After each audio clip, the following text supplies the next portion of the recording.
Hey guys, tonight we're cracking open something chilly. Literally no modern fridges, no air conditioning, and definitely no freezers humming in the background.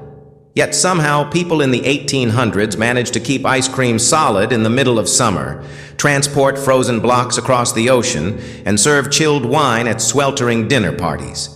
You won't believe this, but there was a time when ice was more expensive than tea in some parts of the world. All right, before you get too cozy, go ahead and smash that like button and subscribe, but only if your heart says yes. And if you're listening from somewhere warm tonight, tell us your location and local time in the comments. Dim the lights, get that fan going for some background vibes, and let's chill into tonight's little adventure. You step out onto a frozen lake in New England, just as the sky starts shifting from steel gray to that thin, pinkish glow of dawn. It's the early 1840s, and winter has turned the landscape into a sheet of ice thick enough to hold a wagon. The cold bites through your boots. Your breath steams in the air, and all around you the muffled crunch of boots on snow and the rhythmic rasp of swords slicing through frozen water fill the morning. The men here don't talk much. They work in pairs. One scores lines into the ice with a special chisel. The other follows, soaring straight through with a long tooth blade that looks more at home in a lumber mill. Each block is roughly 22 inches by 32 inches and weighs over 200 pounds. And yet, they make it look easy, sliding the blocks into narrow channels cut into the surface where the ice floats gently downream, guided by poles and ropes toward a loading dock. No machines, no motors, just muscle, coordination, and cold. The smell of sawdust is oddly sharp on the breeze. It's not from trees, but from piles of dried pine shavings nearby. The moment a block of ice is pulled from the water, it's dusted and packed with the stuff. Sawdust, it turns out, is the secret weapon of the ice trade. It insulates. It prevents melting. It keeps the blocks from fusing together in transit. And it gets everywhere, into boots, into noses, and sometimes into the tea of the men sipping breakfast by the fire. You wipe your brow with a wool sleeve. Even in the dead of winter, this work makes you sweat. There's something almost hypnotic about the process. Score, saw, lever, slide, dust, stack all day long. One of the men leans over to you and mutters something about a shipment last year that was delayed 2 days on the road to Boston. The entire load gone, melted, just a puddle in a wooden box. He chuckles, but it's a bitter sound. Every block here is money, literal frozen capital. As the sun rises higher, the frozen plain glows faintly blue. You glance toward the horizon where a line of horse-drawn wagons waits in the distance, ready to carry today's harvest. It's a logistical ballet. Everything timed to the hour. Everything gambled against the slow, inevitable enemy, warmth. You overhear two men joking about how they once buried a few extra blocks behind a barn to use in July. They claim they uncovered them 4 months later and found them still mostly solid, cold enough to chill a bottle of cider. Was it true? Maybe. Or maybe it was one of those stories icemen tell to keep their spirits up in 10-degree weather. One thing is certain, though. This isn't just about ice. It's about control over heat, over time, over distance, and in this era, that control is worth its weight in gold, or maybe more. You follow the procession as a wagon cacks forward, pulled by two thick-coated horses whose breath puffs like smoke in the frigid morning. The blocks of ice wrapped in canvas and dusted with pine shavings are stacked with precision like bricks made of crystal. A young boy, maybe 12, walks alongside, shooing away curious crows with a broomstick. One wrong move, one unbalanced load, and the whole stack might tumble into a heap of glittering ruin. The road out of the harvesting site is narrow and treacherous, winding through snow-draped woods and over icy ruts. You grip the side of the wagon and try not to slip as the wheel thuds into a hidden hole. The driver just grunts. He's done this route a H100 times, and every time it's a race against the sun. By noon, the sky has turned that painful shade of white that only winter can paint. Bright enough to squint, but still bone-deep cold. As the wagon reaches the edge of a larger road, you catch sight of a cluster of wooden buildings in the distance, the ice house. It looks like a barn from the outside, modest, unremarkable. But step inside, and you're struck by the sudden silence, like you've walked into a cave. The walls are lined with thick wooden slats, and the air smells of earth, sawdust, and cold decay. A few dim shafts of light pierce the darkness, catching particles of dust floating lazily in the still air. This is where the real magic happens. Each block is slid carefully into place beside the last. Men move. Blocks touch directly. They'll fuse. And once they fuse, they're done. Useless. One man mutters about a shipment ruined last year because someone forgot the dusting layer. 1,000 of ice fused into one unmovable cube. They had to break it apart with picks and torches. Outside, fresh wagons arrive and the unloading begins again. You watch a small group peel away and head toward the shed behind the main structure. They're taking broken chunks, too small for storage, too jagged for shipment, and setting them aside for use by local shops. Some of it will chill milk. Some will preserve meat in a butcher's basement, and some will end up in tin-lined boxes in wealthy kitchens, sitting silently beside jars of jelly and rounds of cheese. The work goes on into the afternoon. Even as your fingers stiffen and your nose runs, no one complains. They know that this window of time, this narrow, brutal stretch of winter, is their whole year's profit. 1 week too warm, one delay in the river thaw, one bad batch of sawdust, and everything melts figuratively and literally. As the sun dips behind the trees, you glance once more at the wall of stacked ice blocks, now rising along the far wall. There's something ancient about it, like a treasure hoarded by nature, only now carefully captured by men. You can't help but think one block of this very ice might be floating in a glass of lemonade in Havana 6 months from now. And the person sipping it will never know it came from this very lake, lifted by hand, wrapped in sawdust, and shipped across the world inch by inch before it melted into memory. The ice might be silent, but the business behind it roars louder than a factory bell. You don't realize it until you're sitting in the back of a smoky Boston office, sipping tea that tastes faintly of tin, and listening to two men argue over shipping rates. The man on the left, wiry and red-cheeked, jabs at a ledger with a stubby pencil. "You want to pay $6 per ton to Charleston?" he snaps.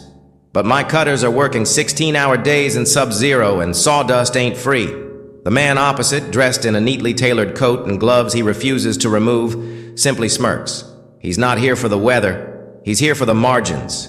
You're in the heart of the ice trade's business war now, far from the lakes and wagons. It's the 1850s, and this is one of Boston's strangest empires. While cotton, tobacco, and coal dominate southern ports, it's frozen water that's turning northern merchants into millionaires, and none more so than Frederick Tudor, the Ice King. You hear his name spoken with a mix of awe and irritation. He didn't invent the trade, but he made it global. In the early 1800s, Tudor sent ice from New England all the way to the Caribbean and India. Everyone laughed until the ships arrived with enough ice still intact to chill the governor's punch bowl in Kolkata. After that, laughter turned to envy. You pass by a wall map, pins driven into exotic ports, Havana, Rio, Manila, Madras. Each route is a gamble, a game of temperature, timing, and trust. The ice must be harvested in the deepest cold, packed properly, shipped quickly, and most of all, unloaded before it liquefies into worthless puddles in a wooden hull. Back at the desk, the two men have stopped arguing. They've agreed on a figure. The red-chicked one signs with a flourish and shoves the contract into a drawer. You notice he does it with a gloved hand. Frostbite's a common souvenir in this industry. Later, you find yourself in a pub near the harbor. Two dock hands are playing cards with fingers still stained from ash and pine. They speak in low tones about which company is paying better this season. You overhear the name Wenham Lake whispered like it's a brand of fine wine. And indeed, Wenham Ice was once so prized in London that it was advertised by name in upscale grocerers. Cleaner, clearer, and slower to melt. As the fire crackles, one of the dock hands leans toward you and mentions a strange incident. Two rival companies accused each other of swapping dusted ice for waterlogged blocks. Apparently, one crew sent a shipment packed with damp straw instead of proper sawdust. The result? Melted disaster. But no one proved anything, and the ice wars moved on to the next skirmish. And so it goes. The ice trade isn't just chisels and carts. It's handshakes, gossip, dirty tricks, and bookkeeping. It's a game where 1 degree literally can mean the difference between fortune and loss. You step outside, breath frosting in the air, and realize in this cold empire, it's not the ice that's cutthroat. It's the men behind it. You trail one of the clerks from the office to the warehouse near the harbor, just in time to catch a shipment coming in from up north. The building is long and low with thick wooden walls and almost no windows. Inside, the air smells faintly sour, a strange blend of salt, wood rot, and damp pine. A team of workers moves quickly, forming a line from cart to platform, passing ice blocks hand to hand. Each block is wrapped in burlap, the sawdust falling from the seams like golden snow. The foreman barks at a boy to stop dragging a block. It scuffs too much off the corners. Apparently, the shape matters. Perfect rectangles stack tighter, melt slower, and sell better. Imperfect ones mark down or worse, rejected entirely. You notice a strange tension in the room. Not panic, but urgency.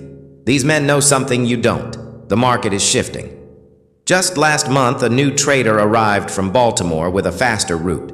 Word is he's undercutting prices by storing ice farther south in makeshift cellars. Not quite as cold, but just cold enough for quick delivery. Competition is everywhere now, and not just between cities or companies, but even within neighborhoods. You hear one man mutter about a tavern down the road offering chilled lager in spring. That used to be a luxury only in midsummer. Now it's a gimmick. The public's taste for cold has grown faster than supply. You walk past a chalkboard tallying sales. It's not in dollars, but in blocks. One order, 350 blocks to a fishmonger. Another 120 blocks to a hotel. Each sale a silent agreement. This much ice, this long stored, this carefully handled. No guarantees. If it arrives half melted, the client blames the seller. If it arrives late, they blame the cutter. And if it arrives perfect, nobody says a word. A barrel tips over nearby and a pile of wet sawdust spills across the floor. One worker curses under his breath, not for the mess, but for the waste. Good sawdust is getting expensive.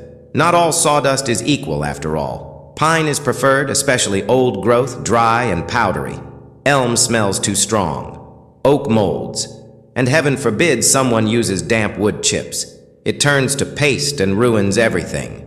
You pass a back room where 2 men are weighing blocks on an iron scale. Each one is tagged and entered into a logbook. There's a whole system for this. Grades, weights, roots. You'd think it was cheese or silk the way they fuss over it. As the afternoon shadows stretch, a delivery cart rolls in, its wheels crusted with slush. The driver hops down and hands the clear a tiny folded slip of paper. A new order from a private residence in Beacon Hill, 20 blocks for a wedding banquet. You glance out the door toward the icy street and imagine it. Footmen carrying blocks up marble steps, servants chipping slivers into silver bowls, guests sipping cold punch in satin gloves, and none would give a second thought to where the ice came from. To the men in wet boots, to the boys stacking burlap, to the pine dust in the clerk's cuffs, the warehouse quiets as the sun dips low. The temperature inside feels unchanged. But in this trade, every tick of the clock counts. Every day warmer than expected is a risk. Every shortcut a gamble. Every block a bet against time. And right now, the house is still winning. You leave the dockside behind and follow the ice. Not as a merchant, not as a clear, but as a block itself, rattling along in the belly of a wagon toward the next leg of its journey. The horses trot steadily, hooves clapping on packed snow as the city recedes into winter mist. You're heading inland toward one of the main arteries of this frigid enterprise, the ice road. It's not a single road, really. It's a sprawling seasonal network, paths carved across frozen rivers, snowy woods, and compacted trails that only exist for a few short weeks each year. In this fleeting window, it becomes a bustling highway of cold commerce, where wagons creak under the weight of stacked ice, and drivers pray for more snow, not sun. Your wagon joins a caravan of others, each spaced carefully to avoid overloading the trail. The ice must move fast, but not too fast. Speed causes friction. Friction causes heat, and heat is the enemy of everything here. So they glide, not gallop. You pass a team of men spreading fresh straw over a patch of road. Beneath it, a dark spot glistens, ice thinning from underneath. The river is melting. It always starts invisibly from below. One minute the path is firm, the next a cart vanishes with a groan, taking horses, men, and cargo into freezing water. It's happened before too often. No one talks about it directly, but you see it in their eyes, especially when crossing bridges made of nothing but ice itself, creaking under iron wheels. The wagon rocks sharply as it hits a rut. You reach out to steady yourself and accidentally brush the edge of a block. It burns your palm in reverse, cold so deep it stings like fire. No one uses gloves thick enough to insulate completely. They make it too hard to grip the ropes and wooden runners. So the men here have hands like bark, scarred and pale Ahead, a team of wagons has stopped. One axle has snapped, the cart lifting sideways. A few blocks of ice have tumbled off into a snowbank, half buried in pine dust. Two drivers are arguing, not angrily, just tiredly. They know this will cost them time, and time is always melting. You walk ahead to see the road curve along a bluff above a frozen lake. Down below, you spot a different scene altogether. A sleigh glides silently across the ice, pulled by a lean black horse. In the back, two gentlemen in top hats, bundled in fur, sipping something steaming from silver flasks. You imagine them laughing at the rustic labor above, unaware that the very ice beneath them may have been carved from the same lake just weeks earlier. Back on the trail, the caravan moves again. You notice the drivers using long metal hooks to adjust the load, tools that look brutal, but are handled with surprising gentleness. A man nudges a block back into alignment, checking that it sits square so it doesn't rub against its neighbor and create a warm spot. It's like tending a sleeping beast, quiet, careful, and full of respect. The irony isn't lost on you. Everyone's working so hard just to keep something exactly the same, to keep it frozen, unmoving, unchanging. All while the world's sunlight weather accidents does everything it can to undo that work, and still they press on. The caravan finally rolls into a depot by late afternoon. A cluster of low buildings huddled near the bend of a railway line. You hop down from the wagon and feel the ache in your knees from hours of rattling along uneven tracks. Around you, men are already unloading. The rhythm of the road shifts now from motion to management. This is where ice changes hands, changes ownership, and most importantly, changes form of transport. You step into a long, low structure built partly underground. The floor is stone, damp, and cold underfoot. Inside, the air feels heavier. The temperature here is controlled by design. Thick walls, minimal sunlight, and a floor that always seems to sweat. In the center, a giant scale hangs from a timber beam. Blocks are weighed in groups before being moved to a holding chamber. Accuracy matters. A few pounds off in every shipment, and someone's ledger stops balancing. Near the corner, you notice a peculiar contraption, a large wooden chute angled toward a waiting rail car. The chute is lined with thick leather and packed with straw. You watch as workers slide blocks down one by one, cushioned and guided gently into the wagon below. This is the transition from horse to rail. The next leg will be faster, colder, and riskier. There's no way to stop a train if temperatures spike unexpectedly along the way. A supervisor walks past, clipboard in hand, grumbling about last week's mess in Hartford. Apparently, one shipment sat on a siding too long under weak cloud cover. Half the carload gone into the soil. Melted ice doesn't get refunded. That's the rule. Outside, the train is huffing clouds of white steam as if competing with the ice itself. You climb up to peek inside the insulated boxcar. The walls are lined with layers of cork and sawdust stuffed canvas. It's a tight fit. Each car can carry hundreds of blocks if stacked precisely, like a jigsaw. No gaps, no shifting, just ice pressed against ice. Sawdust pressed between like breadcrumbs in a mold. As the last few blocks are loaded, a man claps shut the doors with a thud and seals them with tar-covered canvas. The train groans, the whistle screams, and it begins to pull away, carrying yesterday's frozen lake toward tomorrow's banquet tables. Back inside the depot, a different team starts sweeping up the sawdust left behind. They don't waste it. Even that is gathered and dried for reuse. You ask one man if the sawdust ever catches fire sitting around like this. He nods grimly. "Had a whole shed go up last summer," he mutters. "Smelled like roasting pine and lost wages." He doesn't laugh. A bell rings. The next wagon train is arriving from the north. The cycle begins again. You step outside and breathe in deeply. The sun is setting now, casting orange streaks across the snow. Another day of moving ice inch by inch through a world that constantly wants to melt it. And the strange part, most people who enjoy that chilled glass of lemonade at the end of this journey will never think of any of this. Not the aching backs, not the broken axles, not the trains lined with cork and hope. But you'll remember you were there.